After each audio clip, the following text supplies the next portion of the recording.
Basquiat, How a Street Kid Conquered the Art World. In the late 1970s, a cryptic message began to appear on the walls of Lower Manhattan. Poetic, philosophical, and cynical phrases signed with a single tag, SAMO, followed by a copyright symbol. It stood for Same Old Shit. No one knew who SAMO was, but the art world was intrigued. Soon, the artist would emerge from the shadows. His name was Jean-Michel Basquiat. And in less than a decade, this street kid would become one of the most famous and tragic figures in modern art. Jean-Michel Basquiat was born in Brooklyn, New York in 1960 to a Haitian father and a mother of Puerto Rican descent. He was a precocious child, fluent in French, Spanish, and English, who loved to draw and visit museums. At age 7, he was hit by a car and had to have his spleen removed. While he was recovering, his mother gave him a copy of the medical textbook Gray's Anatomy. Its detailed anatomical drawings would become a lifelong obsession, a visual language he would return to again and again. At 17, Basquiat dropped out of school and left home, immersing himself in the vibrant downtown scene of art and music. He played in a noise rock band called Bray and sold handmade postcards to survive. And he created SAMO with his friend Diaz, spray painting their cryptic messages on the walls of SoHo, the epicenter of the art world. When the partnership ended, he declared its death by writing, "SAMO is dead," across the city. Jean-Michel Basquiat was ready to emerge as a solo artist. His rise was meteoric. In 1981, his work was included in the influential New York New Wave show, and by 1982, he had his first solo exhibition. The art world was captivated by his raw, expressive energy. This is one of his earliest masterpieces, often called Untitled Skull. It's an explosive, visceral image, part self-portrait, part anatomical chart, part tribal mask.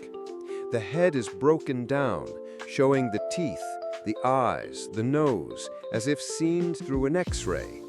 It's a clash of inner and outer life, of the physical and the psychological. It was a powerful announcement. A major new voice had arrived. Basquiat's work was not just about raw emotion, it was deeply political. He was acutely aware of his position as a black artist in a predominantly white art world. He was celebrated in galleries, but often couldn't get a taxi on the street.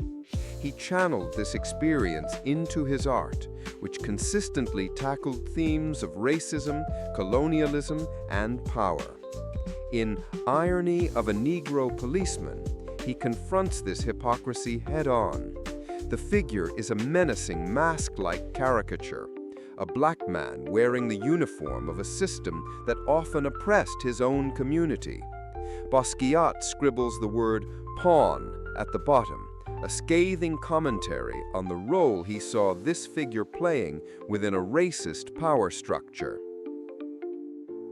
In 1983, during a trip to Los Angeles, he painted Hollywood Africans, a self-portrait with his friends, the artists Toxic and Ramel Z. The painting is a powerful critique of the limited and stereotyped roles offered to black people in American history and culture.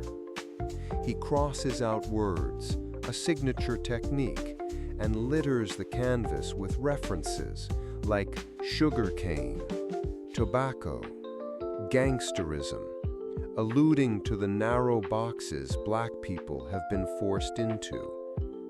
He draws a small Oscar statuette and writes 1940, the year Hattie McDaniel became the first black actor to win an Academy Award for playing a maid. It's a complex, layered work that samples from history, pop culture, and his own life, much like a hip-hop DJ mixing tracks. By the mid-1980s, Basquiat was an international superstar. He befriended his idol, Andy Warhol, and the two collaborated on a series of paintings. He was rich, famous, and prolific. This monumental work, Untitled, from 1982, represents the absolute peak of his artistic power and commercial success. A heroic, crowned figure, part warrior, part martyr, part self-portrait, rages against a brilliant blue background. It is a symphony of color, gesture, and symbol. In 2017, this painting sold at auction for over $110 million, making it one of the most expensive paintings ever sold. But fame came at a terrible price. Basquiat struggled with the pressures of the art market and a severe addiction to heroin. When Andy Warhol died in 1987, Basquiat was devastated and spiraled deeper into isolation and drug use. His final works are haunting. This is Riding with Death, painted in 1988, the last year of his life. The explosive color and dense layers of his earlier work are gone. The style is stripped down, almost skeletal. A human figure rides on the back of a skeleton, a direct reference to a drawing by Leonardo da Vinci. There is no background, only a stark, empty void. It is a quiet, chilling premonition of his own fate. On August 12, 1988, Jean-Michel Basquiat died of a drug overdose. He was 27 years old.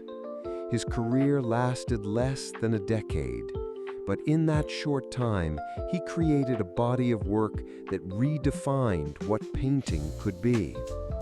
He brought the language of the street into the gallery, fused high art with popular culture, and placed the Black experience at the center of the conversation. He was the radiant child, a shooting star who burned incredibly bright and left behind a legacy that continues to challenge, inspire, and electrify the world. Basquiat's work is a powerful mix of poetry, politics, and raw expression. Which of his paintings resonates most with you? Let us know in the comments, and subscribe for more Canvas and Controversy.